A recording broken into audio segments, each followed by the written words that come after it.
সবাই ভাবে তুমি ঠিক আছো, কারণ তুমি কাউকে কিছু বলো না, কারণ তুমি হাসো, কারণ তুমি নিজের কষ্টগুলোকে চুপচাপ বুকে চেপে রাখো। কিন্তু কেউ জানে না এই নীরবতার ভেতরে কত যুদ্ধ চলছে, কত রাত তুমি ঘুমোতে পারোনি, কতবার নিজের চোখের জল নিজেই মুছে নিয়েছ। জীবন তোমাকে খুব সহজ রাস্তা দেয়নি। স্বপ্ন দেখলেই জীবন বলেছে, আগে কষ্ট সহ্য করতে শেখো। তুমি হেরেছ পরীক্ষায়, সম্পর্কে, বিশ্বাসে, মানুষ চিনতে। তুমি ভেঙে পড়েছ এমনভাবে যেখানে কাউকে ডাকার শক্তিটুকুও ছিল না। সবচেয়ে কষ্টের কথা জানো কি? যাদের পাশে পাওয়ার কথা ছিল তারাই সবচেয়ে আগে ছেড়ে গেছে।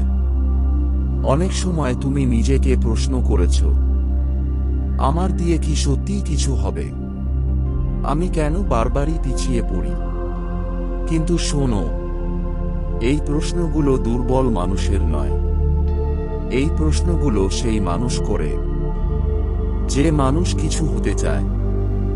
মনে রেখো, সব মানুষ শুরুতেই জেতে না। কিছু মানুষ আগে কষ্ট পায়, তারপর ইতিহাস করে।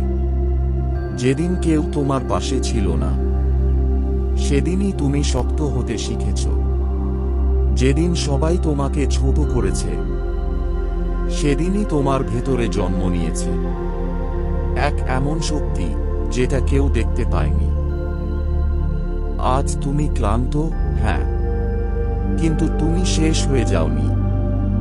আজ তুমি চুপ, কিন্তু তোমার ভেতরে ঝড় থেমে যায়নি। যারা আজ তোমার নীরবতাকে দুর্বলতা ভাবে, কাল তারাই বলবে, ও এত দূর কিভাবে গেল? সময় লাগবে।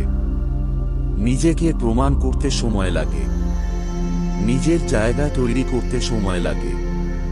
কিন্তু মনে রেখো, সময় কাউকে ঠকায় না, যদি সে মানুষটা হাল না ছাড়ে। ধীরে ধীরে শক্ত হবে। আজ তোমার কাজ শুধু একটাই, প্রতিদিন একটু হলেও সামনে এগোনো। কারো সাথে নয়, নিজের সাথে লড়াই করো। তোমার গল্প এখনো শেষ হয়নি। এই অধ্যায়টা কষ্টের, কিন্তু শেষ অধ্যায়টা হবে সাফল্যের। একদিন তুমি ফিরে তাকাবে আর বলবে, ভালোই হয়েছে আমি সেদিন হাল ছাড়িনি। চুপচাপ লড়াই করো, নিজেকে তৈরি করো, কারণ একদিন তোমার সাফল্যই হবে তোমার সবচেয়ে বড় উত্তর। জীবন আমাকে খুব তাড়াতাড়ি বড় করে দিয়েছে।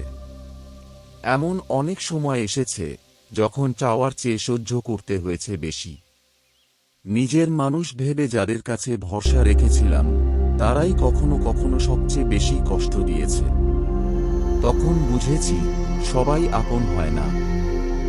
আজ আর সব কথা কাউকে বলতে ইচ্ছে করে না, কারণ শিখে গেছি সবাই বোঝে না। কেউ কেউ শুধু শুনে বিচার করে। এই পথ চলায় আমি একা হতে শিখেছি, নিজের ওপর ভরসা করতে শিখি।